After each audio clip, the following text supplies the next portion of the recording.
They came without warning. No rumbling skies, no glowing lights, no diplomatic nonsense, just ships the size of cities darkening the clouds, blocking out the sun, dropping straight into our world like they owned it. They were called the Creary, an ancient species built like monsters and bred for one thing, conquest through carnage. By the time the first wave hit, half of Earth was already in flames.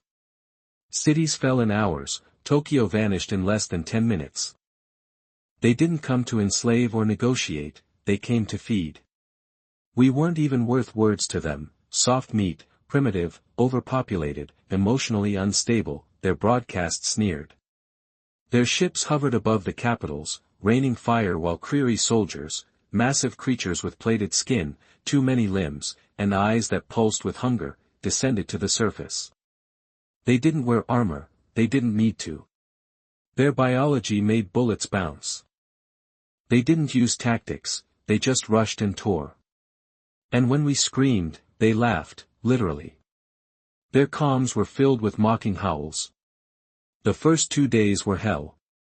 Governments fell silent, the internet blacked out, and whatever was left of the militaries fought losing battles in broken streets. The Creary didn't even see it as a war, it was dinner. But that's the thing about humans, we're not like other species. Sure, we cry and we break and we bleed too easy, but we don't stay down. Somewhere in the Appalachian Mountains, a ragtag group of survivors gathered, ex-soldiers, farmers, hackers, kids, people who had no business standing against the galaxy's apex predators. But they did. They were led by Sergeant Lena Voss, dishonorably discharged for disobeying a direct order during the South China Rebellion. She didn't talk much, but her eyes burned. "Don't wait for the governments," she said. "They're gone. Don't pray for help, we are the help. The only thing we've got left is each other and the rage in our bones." They called themselves the Ashborn, because they rose from the ashes. Their first weapon wasn't a gun or a missile, it was information. The Creary weren't expecting resistance, and they definitely weren't expecting human hackers to crack their localized drone signals. Within days, Lena's team discovered something crucial: the Creary had weak points. Behind their armored chests lay a small organ, like a regulator, that, if shot, brought the whole beast down. They also depended heavily on ultrasonic resonance for internal communication, which could be scrambled. That was when humans began fighting dirty. We stopped trying to match them in strength, we started using our brains, our unpredictability, our madness. Cities became traps, underground tunnels turned into corridors of death. We lured Creary into ambushes with bait, sometimes food, sometimes bodies, explosives rigged with old-school tech, pressure plates, trip wires, boiling oil, things their scanners couldn't detect. They weren't just fighting soldiers anymore, they were fighting a species with nothing to lose. Word spread. Resistance cells formed all over the planet, London sewers, African deserts, the frozen wastes of Canada. Some scientists in Norway even rigged a way to hijack a Creary drone and pilot a stolen ship, kamikaze style, into a Creary mothership above Moscow. They died, but they took the ship with them. It wasn't victory, not yet, but it was the first time the Creary screamed. The first time their broadcasts didn't mock us, they roared with confusion. Soft meat was fighting back, bleeding and burned, starving and half mad, but fighting back. And Lena, she never smiled, not even when her squad took down their first Creary war beast with just 5 people and a modified sewer pipe full of explosives. "We're not fighting for Earth," she said, kneeling in blood and ash. "We're fighting because no one tells humans what they're worth. Not anymore." The galaxy didn't know what kind of species we were, but they were about to find out. The Ashborn didn't sleep much. Sleep meant slowing down, and slowing down meant getting caught. The Creary didn't hunt like animals, they hunted like nightmares, silent, fast, merciless. They sniffed out heat, sound, even electromagnetic pulses. The moment you got comfortable, they were already behind you. So Lena made sure her people stayed uncomfortable.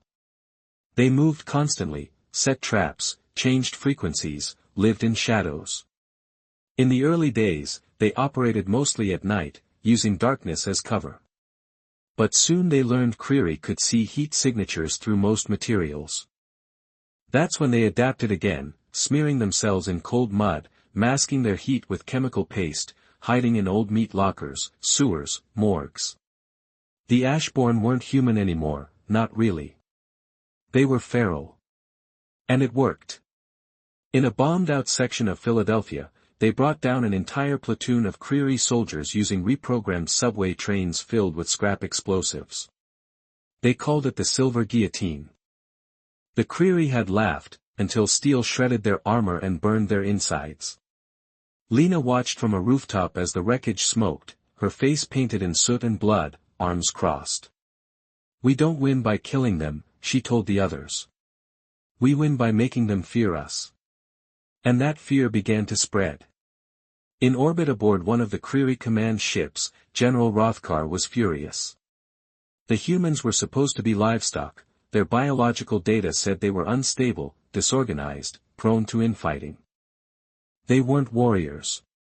Yet here was Earth, weeks into the invasion, and the Creary had lost 3 minor fleet ships, 22 transports, and over 1,000 ground units. Because humans were irrational. Because humans didn't follow patterns.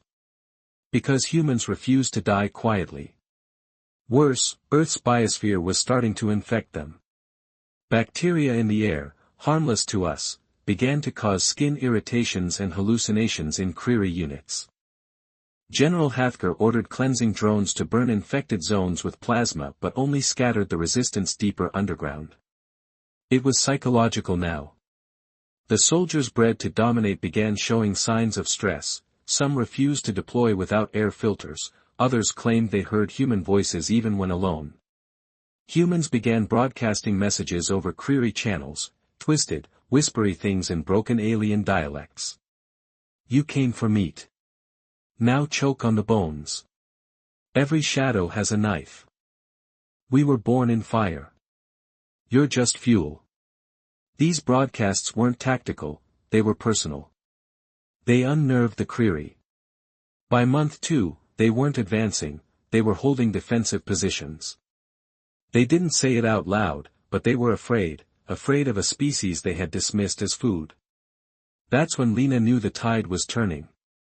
In a hidden bunker beneath what used to be Baltimore, Lena met with other cell leaders via hijacked drone signals. There were maybe a dozen faces on the screen, dirty, scarred, exhausted, but alive and angry. "We've cracked their speech patterns," said Dr. Malik, a linguist from the old UN Council. "We can start jamming their orders, maybe even fake a few commands of our own." A grizzled woman from South Africa chimed in. "We're training wolves to carry explosives. The Creary can't detect them, Earth animals aren't threats." Then came Salido, an ex-construction worker from Japan. "My crew found a way to melt through Creary armor using battery acid and magnetron waves. It ain't pretty, but it works." Lena nodded at each one. Her eyes were cold and unreadable. She didn't care where they came from, doctors, killers, teachers, thieves. Earth had only one job now, survive by becoming something the universe never expected, united, cruel, relentless. Later that night, as the Ashborn huddled in the dark, a boy named Nico, maybe 14, eyes too old for his face, asked Lena a question. "Do you think they'll leave?" Lena didn't answer right away. Instead, she knelt beside the fireless stove, checked her rifle, and said, "They won't leave, kid." Nico looked crushed. "So we're all going to die?" She glanced up at him, a flicker of heat in her voice. "No," she said. "They are." And far above the smoke-choked Earth, the Creary began transmitting a new warning to their fleets across the stars. Earth is not soft meat. Earth is not prey. Earth is infected. Earth is hostile. By week 9, Earth had stopped being a battlefield, it had become a trap the Creary couldn't crawl out of. Their elite squadrons, once thought invincible, were now ghosts burned, broken, or lost deep in the ruins of human cities. Those same cities, once symbols of civilization, were now war nests, twisted steel jungles with sniper holes, tripwire forests, and death blooming in every shadow. The Creary began calling the cities red zones, refusing to enter without full detachments, and even then, most didn't come back. In New York, what was left of it, the Ashbourne had turned Times Square into a slaughterhouse. Rigged billboards blared white noise that scrambled Creary comms. Sewer tunnels carried smoke and toxin clouds up through the storm drains. They used hacked speakers to replay battle sounds from days ago, confusing the enemy into firing at ghosts. And then there were the screams, operative-recorded Creary death howls looped across the ruins. Nothing was more unnerving than hearing your own kind dying on repeat, never knowing if it was real or a trick. Some Creary squads panicked, shot each other, fled. The predators were beginning to feel like prey. Inside an abandoned subway terminal beneath the Bronx, Lena sat over a large map carved into steel. Pins marked every known Creary nest, green meant cleared, red meant active, and black meant human blood. "We're not just pushing back anymore," she said to the others in the war room. "We're going hunting." Cito grinned like a wolf. About time. They called the operation Black Lung. The plan was to breach a major Creary stronghold in Detroit, where one of the mothership landing claws had burrowed into the crust. It wasn't just a command post, it was a hive. They bred their spawn there, stored their meat, kept prisoners. Lena wanted it burned to hell.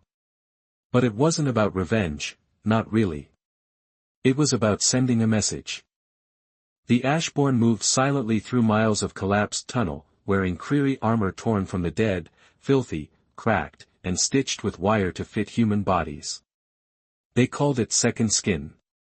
Some even wore Creary teeth as trophies, braided into their hair or hung around their necks. When they finally reached the hive perimeter, they found something unexpected. The Creary weren't growing, they were dying. Whatever Earth's bacteria had started, it had mutated. Their hive was half-rotted, walls slimy with black mold. The air was thick with spores. Creary corpses lined the tunnels, many discolored, their bones brittle and splitting from within.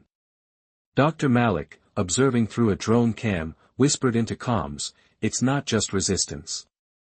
It's ecosystem failure. Earth's biosphere is incompatible." Lena stared at the decay, her voice flat. "We're poison to them." They didn't hesitate. The Ashbourne moved in with flamethrowers, acid bombs, concussion charges. They didn't just kill, they desecrated. They smashed every Creary spawn pod, melted every communication node, turned the hive into a funeral pyre. And when the screams came, they let them echo above Earth. General Rothkar watched the feeds in silence. The footage from Detroit was broadcast back to the Creary High Conclave, elders who had never seen war up close. They stared at burning spawn sacks and mutilated soldiers. Earth wasn't worth the harvest anymore, it was a war zone too costly to win. A Creary strategist finally spoke. "Request permission to initiate orbital purge." Rothkar's jaw twitched. He denied it. "Why? These creatures defile us." "Because if we burn their world," he growled, "they will follow the fire back to ours." There was a pause, cold, dreadful. He was right. Humans weren't interested in surviving anymore, they wanted retribution. And then, as if summoned by that very thought, a rogue human transmission broke into fleet-wide comms. Lena Voss, blood on her face, smoke in her hair, spoke one sentence: "Predators don't get to choose their last meal," and the feed cut. For the first time in recorded history, the Creary began evacuating a planet. The first ship to retreat exploded before it left orbit. No one claimed responsibility, no one had to. All over Earth, resistance cells had been watching the skies. They'd mapped enemy takeoff sequences, orbital paths, exhaust frequencies, and when the Creary tried to run, Earth answered with fire. It wasn't fancy tech. It wasn't space-age missiles or laser cannons. It was salvaged parts, hacked alien cores, and sheer human spite. Old Russian ICBMs retrofitted with reverse-engineered plasma heads. Some detonated before they reached their targets, but the ones that landed sent messages across the globe. Humans watched the sky light up, not in fear, but in pride. Not hope, rage, a different kind of fuel. Lena Voss stood on the roof of a shattered cathedral in what used to be Montreal, eyes locked on the flaming debris streaking across the clouds. "That's one," she said. Beside her, Nico held a battered radio. "There's another 2 confirmed breakoffs over the Indian Ocean." Cito's voice crackled in from Eastern Europe, "One of the carriers is leaking fuel. We clipped it. That bastard's not making it far." Lena didn't smile, she never did, but her voice turned colder, heavier. "They thought they were feeding. They didn't know they were bleeding." Something strange began to happen. The Creary were turning on each other in upper atmosphere. Their fleet fractured between those who wanted to cut losses and flee, and those who demanded vengeance, calling withdrawal a coward's death. Creary blood feuds were brutal, tribal, and sacred. Honor ran thicker than strategy. When word of human retaliation reached the outer colonies, shame followed. Generals who had spoken of Earth as livestock were now questioned, challenged. On Earth, we didn't know the full politics behind their cracks, but we saw the result: they stalled. Some ships hovered mid-evac, vulnerable and blind, caught between pride and fear. Others descended again, trying to reassert control, but the fire waiting for them was hotter than before. Ashborn commanders launched counterstrikes worldwide. Drones painted with graffiti and war paint dove straight into hulls. Crude airships filled with explosives and magnetized shards sliced through open landing bays. In Cairo, teenage engineers hacked a downed Creary scout and piloted it straight into a mothership's underbelly, while blasting Beethoven's Ode to Joy. It wasn't just battle anymore, it was theater, a blood opera performed by a species that had nothing left to lose and every reason to destroy. Now Lena prepared for the final act. She stood in an old steel mill outside Chicago, now a forward base for a weapon she'd only whispered about until now, Operation Wormwood. At its core was a Creary hypercore scavenged from a disabled war cruiser, unstable and radioactive as hell. Human scientists warned it would blow the planet before it helped save it. Lena just stared and said, "Then don't miss." They weren't going to use it on Earth, they were going to send it back. The Ashborn had found a way, barely. Using scavenged parts from Creary comm relays and navigational AI, they began configuring a long-range transport built from a crashed landing craft. It was crude, ugly, barely held together, but it had coordinates, to the Creary home world. The plan was suicidal. Everyone knew it. Even if the bomb made it, the chances of surviving the launch were close to zero. But the Ashborn didn't flinch. Cito volunteered to fly it, no hesitation. "If I die," he said, "make sure they choke on my bones." Lena nodded, then gave him her dog tags. "Make it count." That night the sky lit up again, this time with something no Creary had ever seen, a human-made weapon stitched together with rage and rust, piercing the void like a spear hurled by the gods themselves. Aboard his makeshift craft, Salido looked down at Earth one last time, not as a soldier, not even as a man, but as a warning. Then he was gone. Somewhere in the void between the stars that had watched the Creary rise for eons, a human-made coffin hurtled through space wrapped in vengeance and noise. Salido was strapped in tight, panels flickering warnings in half-translated Creary script, the hypercore throbbing behind him like a diseased heart ticking down its unstable pulses. He grinned through the pain. "They thought we were afraid of dying," he whispered. "I'm not here to live. I'm here to leave a scar." Back on Earth, the Ashborn monitored the signal. They tracked the vessel's warped path until it vanished at the edge of their hacked star maps. The room went silent, Lena standing with fists clenched, jaw tight. Dr. Malik finally broke the quiet, "If it hits, we won't see it." "Good," Lena said. "Let them scream." They did see it, not with their eyes, not right away, but with every Creary fleet still hovering in Earth's orbit. Their ships suddenly pulled back, orders reversed, trajectories changed. Whatever fractured alliance they'd held was broken. Now they knew where Salito was headed. They were too late to stop it. Then, 10 days later, it happened. It wasn't a boom, not even fire. It was absence, a sudden silence across the Creary galactic net. Their home world coordinates, once bristling with traffic, went dark. Total blackout. They couldn't tell anyone what had happened. Whatever that hypercore did to their world, it wasn't just destruction, it was shame. Cosmic, historical shame. Earth watched as entire squadrons of Creary ships dropped from orbit, no resistance, no fight.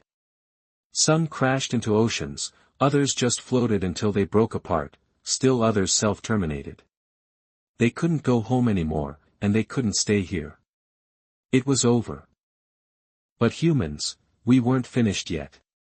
In the weeks that followed, Earth's surface slowly began to open up. Ashborn cells gathered in the ruins to rebuild. It wasn't a celebration, it was a reckoning. Billions were still dead, oceans poisoned, forests turned to ash. There were no governments left, only councils, no presidents or kings, just survivors. And Lena, she disappeared one night. She walked into the hills above what used to be Cleveland. Nico saw her go. She didn't leave a note, she just took a rifle, some rations, and vanished into the smoke. Some say she died out there. Others say she's still moving through the shadows, watching, waiting, preparing for whatever the galaxy throws next. Because in the end, Lena didn't fight for medals or revenge. She fought to remind the stars of one thing: humanity was not prey. We were the infection, the fire, the species that should have died quietly but instead taught the universe how loud rage can be. And the Creary, the deadliest predators in the known galaxy, would spend the rest of their history whispering the name of the world that killed their pride, Earth. Epilogue, after the war. The skies were quiet now. For the first time in months, there were no roars of Creary engines, no plasma streaks through clouds, no death falling from above, just wind. Cold, cracked wind blowing through the ruins of what used to be cities. Nature was trying to remember itself, trees burned black but still rooted, rivers choked with ash but flowing again. Earth, like its people, refused to die. But this wasn't peace. This was after the war had ended without a treaty or surrender. The Creary had vanished into the stars, broken and humiliated, their home world silent, possibly dead. Earth hadn't won, not really. It had survived, and that survival came with a price no one had counted. Entire continents were ghost zones, communication was patchy, food supplies were a constant fight. The ash in the air still poisoned lungs, bodies remained buried under rubble, bandits roamed the wastelands. Humans had changed permanently. The Ashborn, now scattered across the planet, were more than fighters, they were symbols. Some saw them as saviors, others feared them. What did it mean to follow people who had taught the world how to kill monsters using bone knives and dirty bombs? In New Santiago, a makeshift settlement rising in the Andes, a council gathered under a cracked dome salvaged from an old observatory. Men and women from every surviving region sat at a stone table, most wearing mismatched armor, faces hard and sunburned. "We need order," one said. "We need structure, agriculture, power grids. We need to bury the dead." Another snapped, "You want to talk about grids? People are turning feral out there, bandits with acid rifles and Creary teeth on chains. No government survived. That means we make one or we rot in the mud we bled for." That's when a figure stepped into the chamber. The room fell silent. Nico, he wasn't a boy anymore, months in the fire had aged him, walked in, carrying Lena's old rifle slung across his back. "She didn't want this," he said. They turned to him. "Who, Lena, the Ashborn?" "We didn't fight so we could go back to kings and flags and lines on maps," Nico said. "We fought because no one else would. We survived because we had to, not to crown ourselves, not to rule. We survive to remind ourselves what we want this world to be. A silence hung there, thick, unsettled. Then a former naval officer spoke. And what do you propose? Chaos? Nico stared him down. I propose that before we rebuild the world, we figure out what we want it to be. Because the last version of Earth, the one they invaded, that world invited monsters. Outside the dome, survivors gathered, fighters, children born in bunkers, engineers patching together wind turbines, doctors using saltwater to clean wounds. No armies, no borders, just broken people refusing to lie down. The Ashborn weren't leaders, they were reminders of how far humanity could fall and still keep crawling forward. A new threat. Not everything stayed quiet. In the farthest reaches of the solar system, a deep space telescope flickered back to life, patched by scavenger crews rebuilding it for scientific use. One of the techs saw it first, a strange anomaly, not a fleet, not a star, a faint, encrypted signal pulsing like a heartbeat. We saw your war, it read. We saw your fire. We didn't think you would win. We were wrong. We are coming. The message repeated every 6 hours, no image, no voice, just those words. It was not the query. This felt colder. Council members in New Santiago looked at each other. Someone asked, is it them? Nico shook his head. This isn't the query. This feels like a challenge. Earth hadn't even finished burying its dead, but eyes turned skyward again, not in terror, not yet, but in grim readiness. In Vault Theta, an underground facility beneath the Scottish Highlands, the Ashborn began preparing for the second storm. They didn't rebuild cities, they built bunkers, training camps, weapons labs. Earth wasn't trying to become a civilization again, it was becoming a fortress. Project Sentinel launched a net of observation drones scanning the void. Weeks passed, then the signal changed, it added layers of hidden frequencies, mathematical pulses. Dr. Malik unraveled it.